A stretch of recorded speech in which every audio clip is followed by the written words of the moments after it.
I'm Richard. And I'm Susan. And welcome welcome to Stitch Fest. Coming up this week, we have a YouTube premiere with Paul Fields of Sacred Hearts, the band, talking about music, merchandising and embroidery. I'll be taking you through a Hatch Academy live session. We're going to show you how to navigate the Academy and use it for your best embroidery ever. And on the Wilcom blog, we're giving away a Stitch Fest embroidery patch that you can download and stitch out yourself.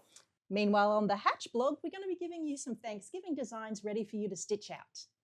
And on Friday, we're going to round up the week with something a little bit fun for our Fun Friday. Okay, so it looks like a great week. What are you most looking forward to?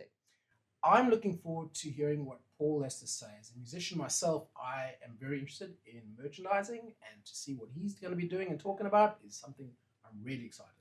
It's super fun, and Paul was actually a manager of the Wiggles, so he's got lots of great insights. It's going to be a great video.